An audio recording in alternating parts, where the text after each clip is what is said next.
Hi, Cecil. Hi, Sonia.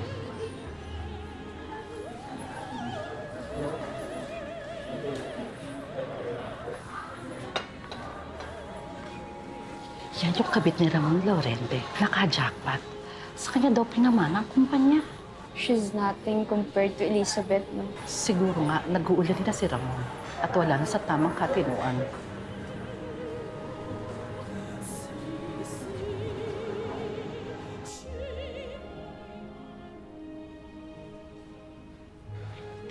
Don't worry about this. Walang bearing ang mga yan. You are Ramon's legal wife and you are protected by the law. I just don't want Trina to think na niloko ko si Ramon para pakasalan ako.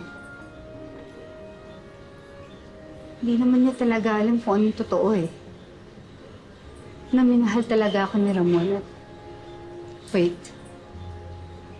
Ganun naman ba ang tingin niya sa akin, Victor?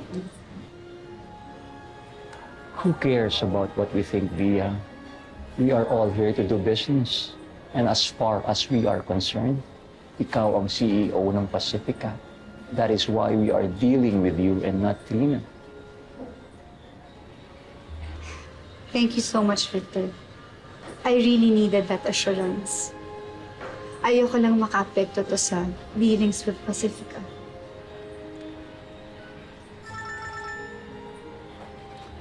Excuse me. Hello, Lydia?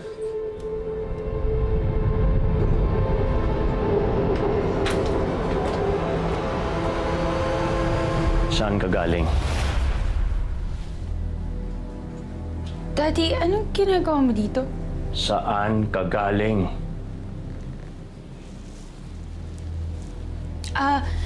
Nagpunta ako kay Andrea.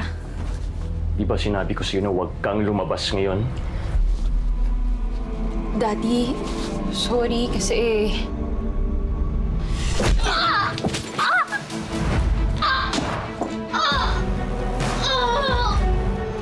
Nobody lies to me and gets away with it.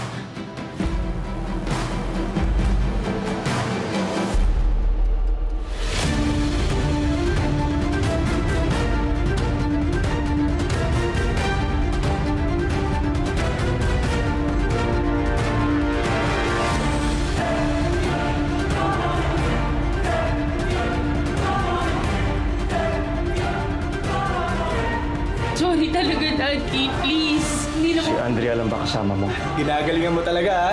Teka, pinapakamama na ba? May dahilan kung bakit nagkita kami ulit. Kalipas ang maraming taon, ngayon, hindi ko na siya papakawalan pa. Ikaw ba yung nagsumbong kay Victor na umalis ako? Si Sir ang nagpapasweldo sa akin. Tungkulin ko ang mag-report sa kanya. Ako nagluto nito. Ang silog. Hindi na kasi ako nag-meet eh. Because we need to make this space functional. So, Wala na bang iba? Nakita ko na yan eh. Marasigan, Yes, sir. what do you think? Sir, si Nika po may mga recommendations. Tinatanong kita, what else do you recommend? Joseph? Sama ba ako, anak? No. Your feelings are valid. Basta ako, when the time comes, I will be a good father. I will be the father that I've never had.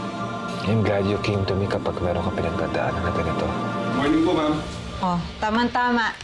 Andiyan ang bagong pasyente. Sige po. Ma'am, baka may iba pong available na therapist na gumawa na lang po. Eh, 3 lang kayo naka-duty dito. Yung 2, may pasyente na. Bakit? Good morning po, sir. Good morning. Can we start the session na po? What is your family name? Ano ang family name mo? Chong po. Sabi ko na nga ba eh. Anak ka ni Edison Chong. Magandang gabi, Nika. Bakit ka nandito? Napansin ko kasi na naapektuhan ka sa nangyari. Kaya ito, gusto ko lang ibigay sa'yo. Ano to? Hindi mo na maalala yan? Kalimutan ko na to eh. Ako kasi hindi eh. Ew! Ew! Ew! Ew! Ew! Andrea?